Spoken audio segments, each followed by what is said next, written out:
ஆண்டவருக்கு மகிமை உண்டாகட்டும். இன்றைய தேவ செய்தியினுடைய தலைப்பு இயேசு கிறிஸ்துவின் உயிர்த்தெழுதலும் அதில் மறைந்திருக்கிறதான மகிமையும், பாகம் 6. 6வது பகுதிக்குள்ளாக நாம் கடந்து வந்து கொண்டிருக்கிறோம். ஏன் கர்த்தர் இயேசு கிறிஸ்துவினுடைய உயிர்த்தெழுதலை குறித்து, அவர் உயிர்த்தெழுதலினால் உண்டாக்கப்படுகிற அந்த மகிமையை குறித்து நமக்கு தேவன் ஏன் இவ்வளவு காரியங்களை சொல்லிக் கொடுத்து கொண்டு வருகிறார் என்று சொன்னார்? இயேசு சீக்கிரமாய் வரப்போகிறார். அவர் வருகையில் நாம் காணப்பட அல்லது எடுத்துக்கொள்ளப்பட வேண்டும் என்று சொன்னார். அவர் உயிர்த்தெழுதலோடு கூட நாம் இணைக்கப்பட்டிருந்தால் மாத்திரமே நாம் எடுத்துக்கொள்ளப்பட முடியும். அந்த உயிர்த்தெழுதலோடு கூட நாம் இணைக்கப்படாமல் இருப்போமேயானா நாம் அவரோடு கூட போக முடியாது. நல்லா தெரிஞ்சுக்கங்க. இன்னைக்கு அதைத்தான் கொஞ்சம் தெளிவாய் நாம் அறிந்து கொள்ள போகிறோம். இன்றைக்கு நாம் தியானிக்கும்படியான வேத வசனம் வெளிப்படுத்தின விசேஷம் 1வது அதிகாரம் 18வது வசனத்தை வாசிக்க கேட்போமே. மரித்தேன், ஆனாலும் இதோ சதா காலங்களிலும் உயிரோடு இருக்கிறேன். ஆமென். நான் மரணத்திற்கும் பாதாளத்திற்கும் உரிய திறவுகோல்களை உடையவராய் இருக்கிறேன். அல்லேலூயா.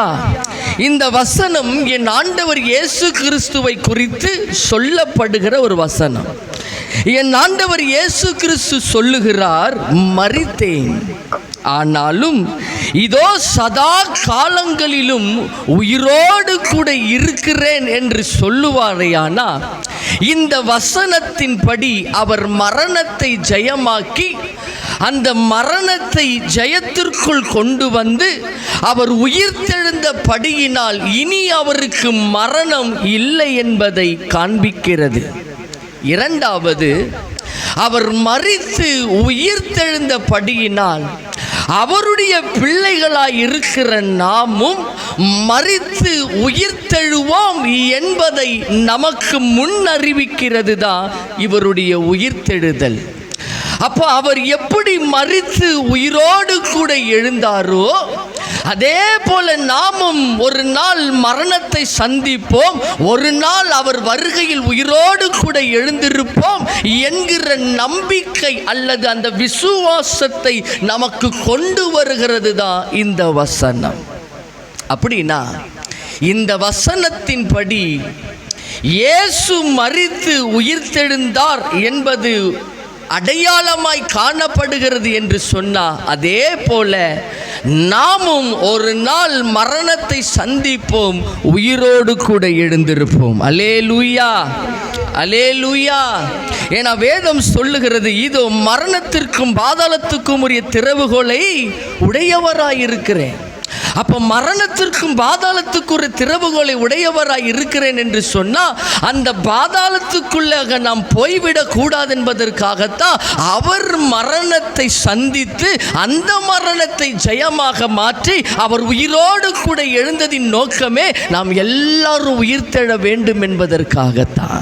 அல்லேலூயா. அப்படின்னா இந்த உயிர்த்தெழுதலோடு கூட நீ இணைக்கப்படணும். இந்த உயிர்த்தெழுதலோடு கூட நீ இணைக்கப்பட்டிருந்தால் மாத்திரமே என் ஆண்டவர் இயேசு வந்தா நீ எழுந்திருக்க முடியும். அப்படின்னா யார் உயிர்த்தெழுவா? எல்லாருமே எழுந்திருக்க மாட்டாங்க, எல்லாருமே எழுந்திருக்க மாட்டாங்க. அப்படின்னா யார் உயிர்த்தெழுவா? வேதம் என்ன சொல்லுகிறது? 1 கொரிந்தியரின் புஸ்தகம் 15வது அதிகாரம், 1 கொரிந்தியரின் புஸ்தகம் 15வது அதிகாரம் 20வது வசனத்திலே இருந்து வாசிக்க கேட்போமே. கிறிஸ்துவோ மரித்தோரில் இருந்து எழுந்து, கிறிஸ்துவோ மரித்தோரிலிருந்து எழுந்து நித்திரை அடைந்தவர்களில் நித்திரை அடைந்தவர்களின் முதற் பலனானார். அப்படின்னா என்ன அர்த்தம்? கிறிஸ்துவோ மரித்தோரிலிருந்து எழுந்து நித்திரை அடைந்தவர்கள் முதற் பலனர். அப்படின்னா வேதத்தில் அநேகர் மரித்தது உண்டு, மரித்தவர்கள் உயிரோடு கூட எழுந்ததும் உண்டு. உயிரோடு கூட எழுந்தவர்கள் மறுபடியும் மரணத்தை சந்தித்ததும் உண்டு. ஆனால் இயேசு கிறிஸ்து மரித்தார், அவர் உயிர்த்தெழுந்தார், அவருக்கு இனி மரணமே கிடையாது. அல்லேலூயா. அதனால தான் அவர் உயிர்த்தெழுதலினுடைய முதற் பலனானவர். அப்படின்னா அவர்தான் ஃபர்ஸ்ட். அவருக்கு பின்பு நாம் எல்லாரும் உயிர்த்தெழ வேண்டும் என்பதற்காகத்தான் இயேசு மரித்து உயிர்த்தெழுந்தார். வாசிங்க தொடர்ந்து. மனுஷனால் மரணம் உண்டானபடியால் மனுஷனால் மரித்தோரின் உயிர்த்தெழுதலும் உண்டாயிற்று. அப்படின்னா மனுஷனால் மரணம் உண்டானது, அதே மனுஷர்கள் மூலமாய் உயிர்த்தெழுதலும் உண்டானது. எப்படி? வாசிங்க. ஆதாமுக்குள் எல்லாரும் மரிக்கிறது போல கிறிஸ்துவுக்குள் எல்லாரும் உயிர்ப்பிக்க. அப்படின்னா இயேசு கிறிஸ்து இந்த உலகத்திற்கு வந்த நோக்கமே நம்மை மரணத்தோடு கூட நாம் பாதாளத்துக்குள்ள போய்விடக் கூடாது என்பதற்காக, நாம் உயிர்த்தெழ வேண்டும் என்பதற்காகவே இயேசு கிறிஸ்து இந்த உலகத்திற்கு வந்தாரு. நல்லா தெரிஞ்சுக்கங்க. ஆதாமுக்குள் எல்லாரும் மரிக்கிறது போல கிறிஸ்துவுக்குள் எல்லாரும் உயிர்ப்பிக்கப்படுவார்கள். வாசிப்போம். அவன் தன் வரிசையிலே உயிர்ப்பிக்கப்படுவான். பலனானவன் கிறிஸ்து. முதற் பலனானவர் கிறிஸ்து. பின்பு அவருடைய வருகையில் அவருடையவர்கள் உயிர்ப்பிக்கப்படுவார்கள். அப்படின்னா யாரு உயிர்ப்பிக்கப்படுவார்கள்? யாரு உயிர்த்தெழுவார்கள்னா அவருடையவர்கள் உயிர்த்தெழுவார்கள். அவருடையவர்கள் உயிர்த்தெழுவார்கள் என்று சொன்னால் கிறிஸ்துவை தரித்து கொண்டவர்கள் என்று அர்த்தம். கிறிஸ்துவை தன் சொந்த இரட்சகராக ஏற்றுக்கொண்டு கிறிஸ்துவினுடைய உபதேசத்தின்படி தன்னுடைய நாட்களை எப்போது கிறிஸ்துவுக்கு முன்பதாக இருந்து அவர் சொல்லிக் கொடுக்கிறதான அல்லது அவருடைய அடிச்சுவடுகளை தான் பின்பற்றி நடக்கிறவர்கள் தான் கிறிஸ்துவை தரித்து கொண்டிருக்கிறவர்கள் என்று வேதம் சொல்லுகிறது.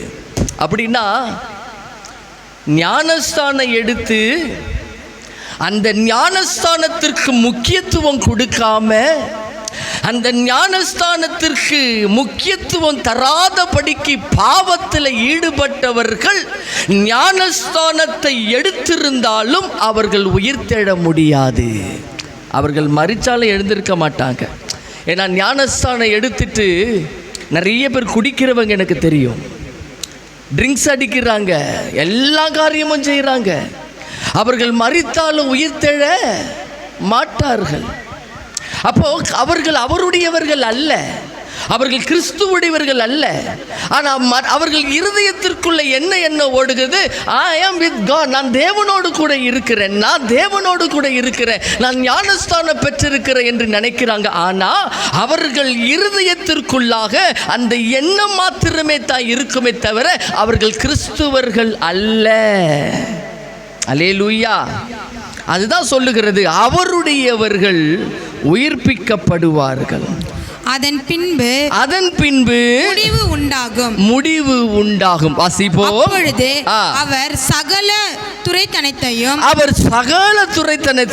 சகல அதிகாரத்தையும் வல்லமையும் பரிகரித்து தேவனும் பிதாவுமாய் இருக்கிறவருக்கு ராஜ்யத்தை ஒப்பு கொடுப்பார். அந்த ராஜ்யத்திற்குள்ள நீங்களும் நானும் போக வேண்டும் என்பதற்காகத்தான் இயேசு கிறிஸ்து உயிர்த்தெழுந்தார். அந்த உயிர்த்தெழுதலோடு கூட நாம் இணைக்கப்பட வேண்டும் என்று சொன்னால் நாம் அவருடையவர்களாய் இருக்க வேண்டும். அப்படின்னா யார் அவர்கள்? யார் உயிர்த்தெழுவா? இதை குறித்து தான் நான் உங்களுக்கு பகுதியாக எடுத்துக்கிட்டு இருக்கிறேன்.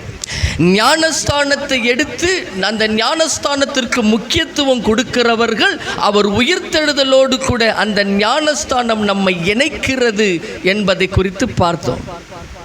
கடந்த வாரம் ரட்சிப்பு எப்படி உயிர்த்தெழுதலோடு கூட இணைக்கப்படுகிறது, எப்படி ஒரு மனிதன் ரட்சிக்கப்பட்டு உயிர்த்தெழுதலோடு கூட இணைக்கப்படுகிறான் என்பதை குறித்து நாம் கடந்த வாரம் பார்த்தோம். இன்றைக்கு அதனுடைய தொடர்ச்சியை பார்க்க போகிறோம். நாம் பெற்றிருக்கிற ரட்சிப்பு சாதாரணமானது அல்ல. அந்த ரட்சிப்பு உங்களாலும் உண்டானதும் அல்ல, அந்த ரட்சிப்பை நீங்கள் தானாக பெற்றுக்கொண்டதும் அல்ல, அதை கொடுத்தவர் தெய்வம்.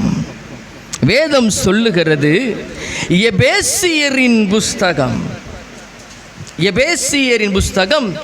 2வது அதிகாரம் 1வது வசனத்தை வாசிக்க கேட்போமே.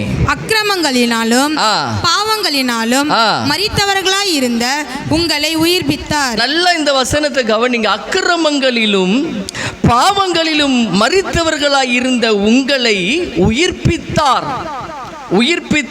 எப்படி?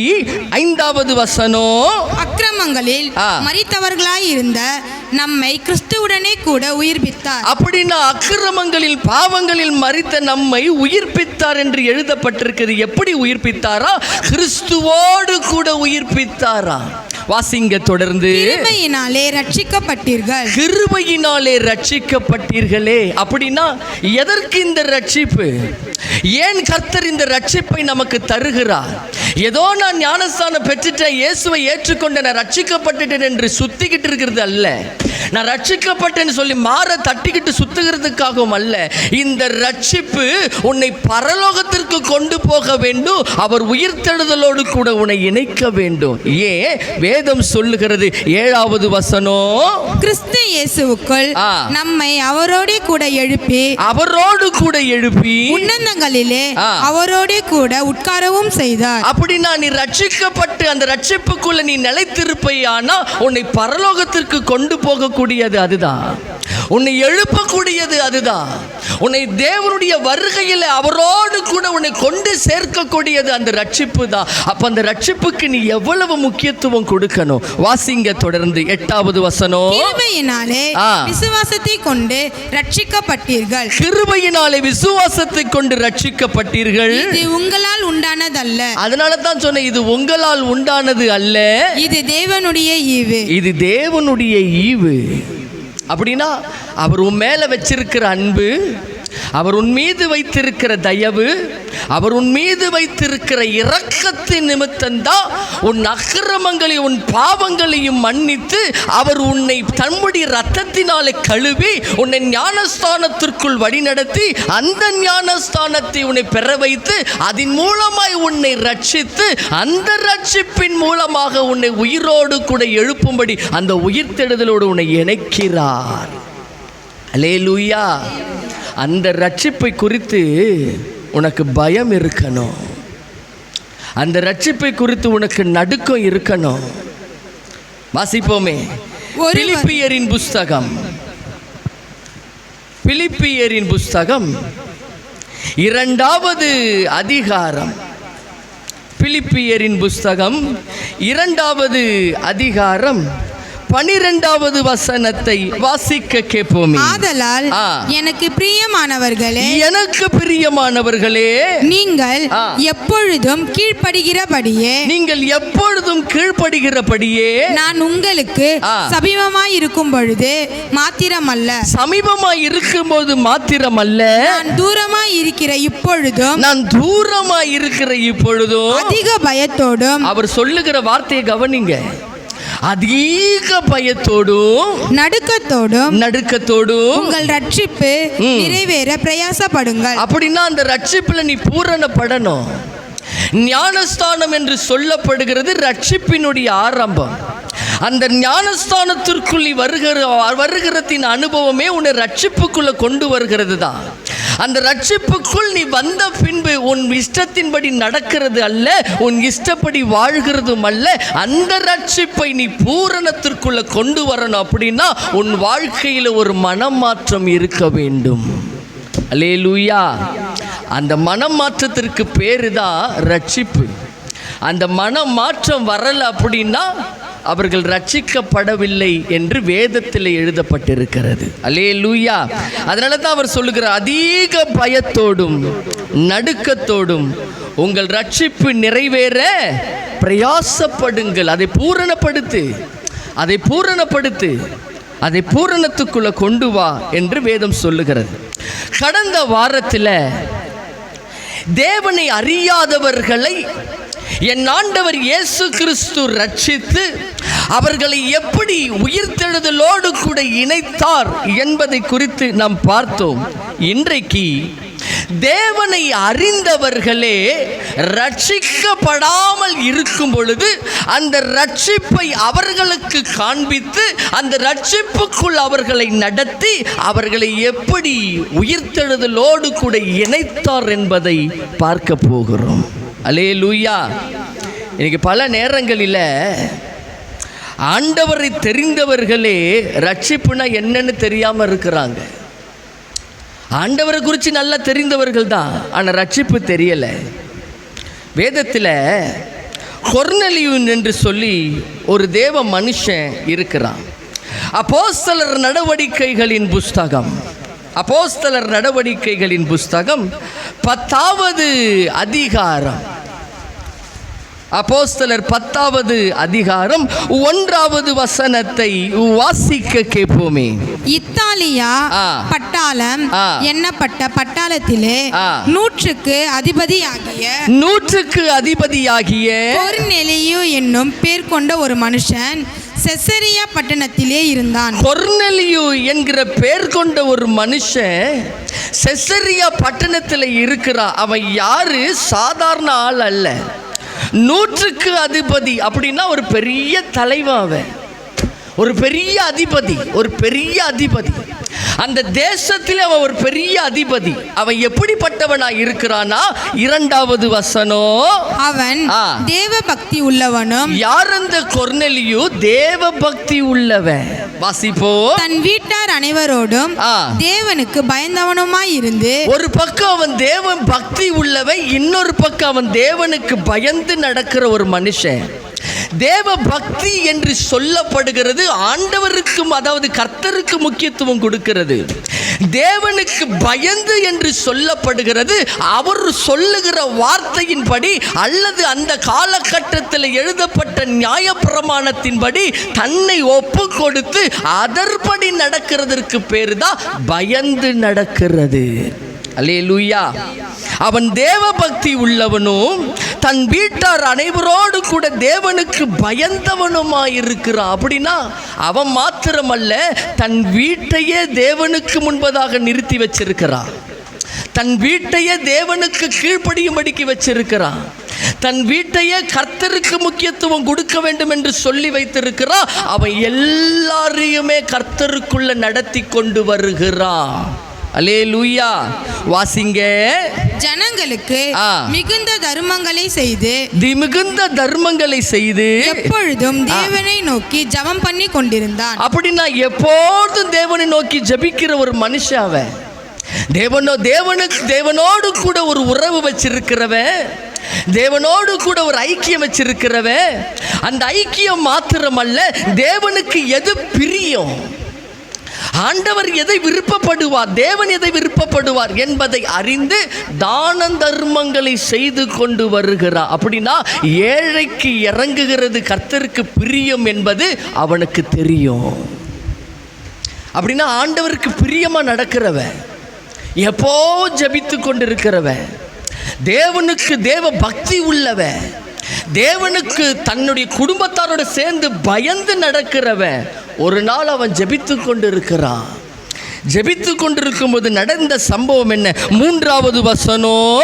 பகலில் ஏறக்குறைய 9ஆம் மணி நேரத்திலே தேவனுடைய தூதன் தன்னிடத்தில் வரவும் கொர்நேலியுவே என்று அழைக்கவும் பிரத்யட்சமாய் தரிசனம் கண்டு. பிரத்யட்சமாக ஒரு தரிசனத்தை இப்ப காண்கிறான். ஜெபித்து கொண்டிருக்கும் பொழுது அவனுக்கு ஒரு தரிசனம் உண்டாக்கப்படுது.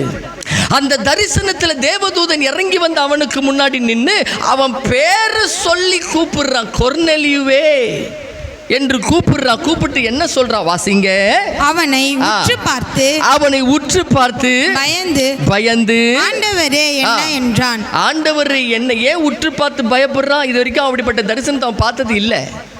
ஃபர்ஸ்ட் டைம் அவன் தேவ சமூகத்தில் ஜபித்து கொண்டிருக்கும் பொழுது ஒரு தேவதூதன் இறங்கி வந்து தரிசனத்தில் இறங்கி வந்து நிற்கிறான். அதை பார்த்தோன்னு அவனுக்கு இருதயத்திற்குள்ள ஒரு பயம். அவனை உற்று பார்த்து பயந்து, ஆண்டவரே என்ன என்றான். வாசிப்போ. அப்பொழுது அவன், உன் ஜபங்களும் உன் தர்மங்களும் தேவனுக்கு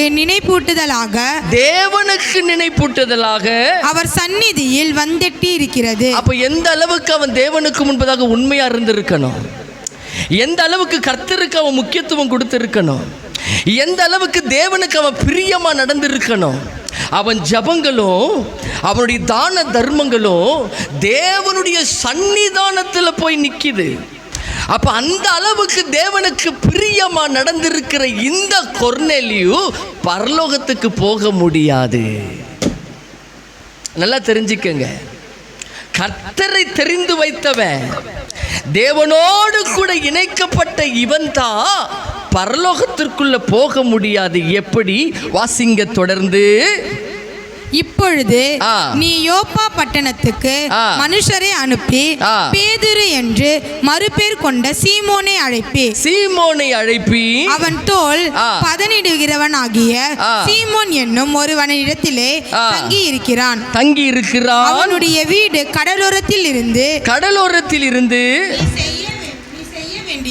நீ செய்ய வேண்டியதை அவன் உனக்கு சொல்லுவான் என்றான். அவன் உனக்கு சொல்லுவா, நீ என்ன செய்யணும் என்பதை அவன் உனக்கு சொல்லுவா. அப்படின்னா கொர்நேலியு செய்ய வேண்டிய ஒரு காரியம் உண்டு.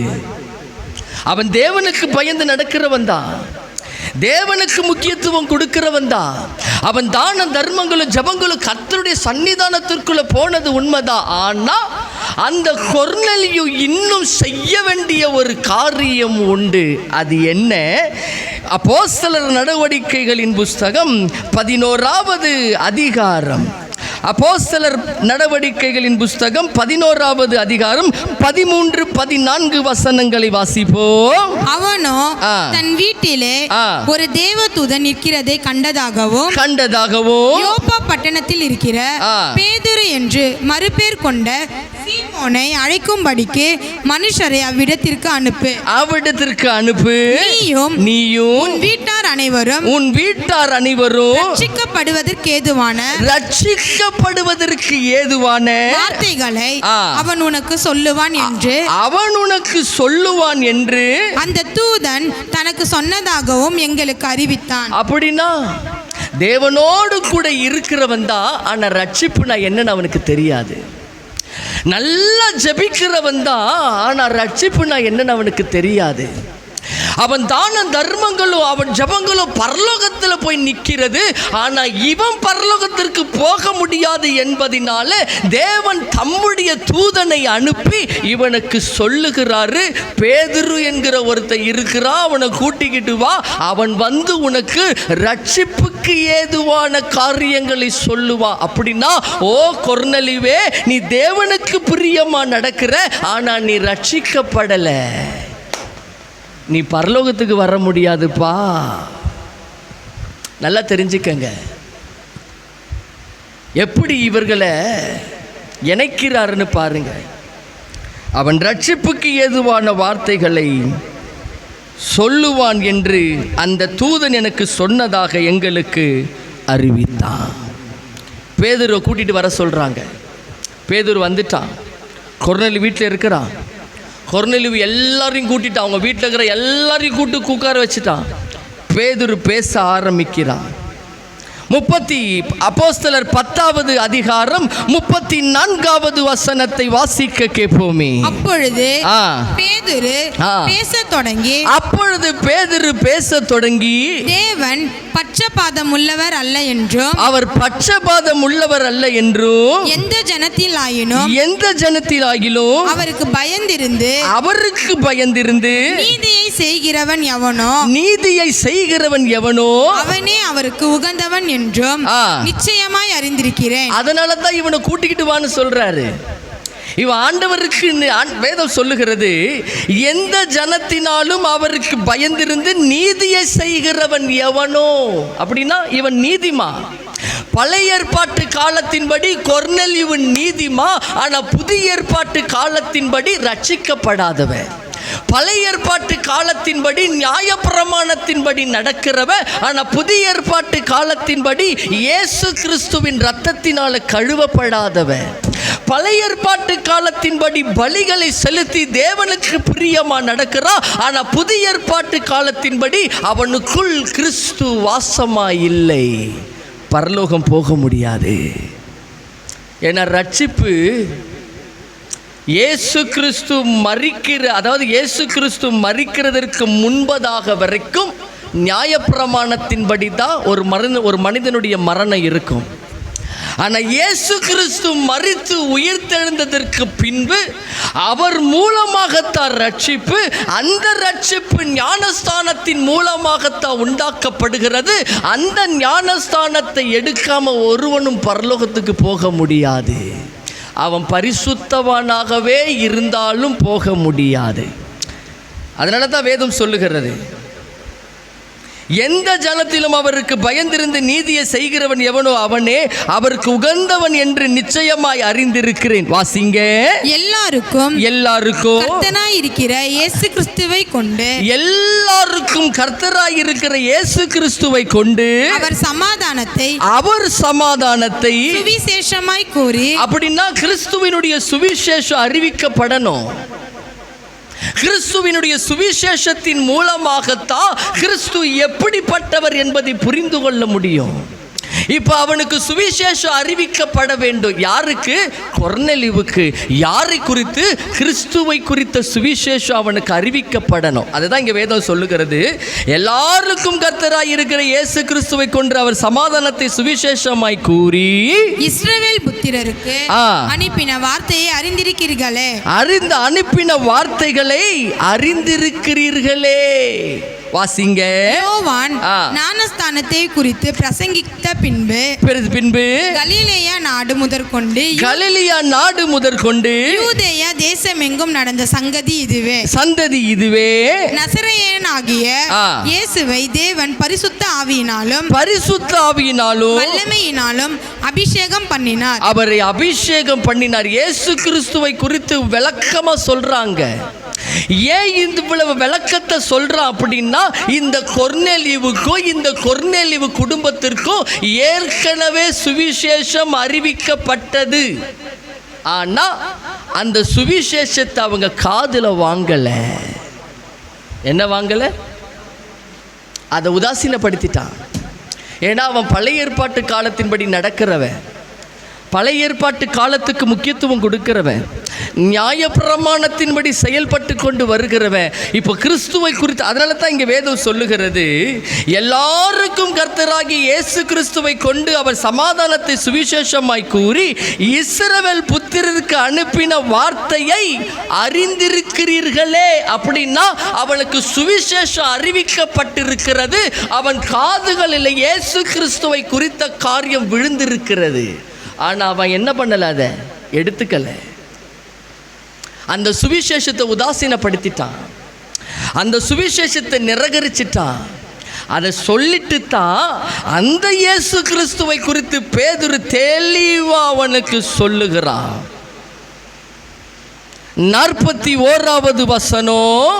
ஆயினும் எல்லா ஜனங்களுக்கும் பிரத்யட்சமாகும்படி செய்யாமல் அவர் மரித்தோரிலிருந்து எழுந்த பின்பு அவரோடு புசித்து குடித்தவர்களுக்கும் தேவனால் முன்பு நியமிக்கப்பட்ட சாட்சிகளும் ஆகிய எங்களுக்கு பிரத்யட்சமாகும்படி செய்தார். அப்படின்னா அவருடைய மரித்து உயிர்த்தெழுதலை குறித்து இங்க சொல்றான். இயேசு மரித்தார். அவர் மரித்ததின் நோக்கம் என்ன? நாம் ரட்சிக்கப்பட. அந்த ரட்சிப்புகளை நம்மளை கொண்டு வருகிறதுக்கு இயேசு மறுபடியும் உயிரோடு கூட எழுந்தார். அந்த உயிர்த்தெழுதலை எல்லாருக்குமே அவர் காண்பிக்கல. அவரோடு கூட புசித்தும் குடித்தும் தேவனால் முன்பு நியமிக்கப்பட்ட சாட்சிகளுமாகிய எங்களுக்கு பிரத்யட்சமாகும்படிக்கு செய்தார். அப்படின்னா எங்களுக்கு அவர் வெளிப்பட்டாரு. இயேசு மரித்துட்டு அப்படியே மரணத்தோடு போகலைங்க. அந்த இயேசு 3வது நாள் உயிர்த்தெழுந்தார். அவர் உயிர் உயிர்த்தெழுந்தார் என்பதை எங்களுக்கு நிரூபித்து காண்பித்தார். 40 நாள் அளவும் எங்களோடு கூட இயேசு இருந்தார். அந்த இயேசுவுக்கு இனி மரணம் கிடையாது, அவர் சதா காலங்களிலும் உயிரோடு இருக்கிறார் என்பதை கொர்நேலியுவுக்கு தெளிவாக பிரசங்கம் பண்ணுகிறார். வாசிங்க. அன்றியும் அவரே உயிரோடு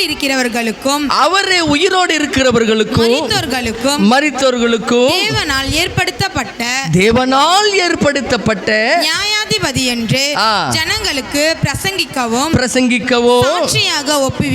சாட்சியாக ஒப்புவிக்கவும் அவர் எங்களுக்கு கட்டளையிட்டார். அவர்தான் நியாயாதிபதி.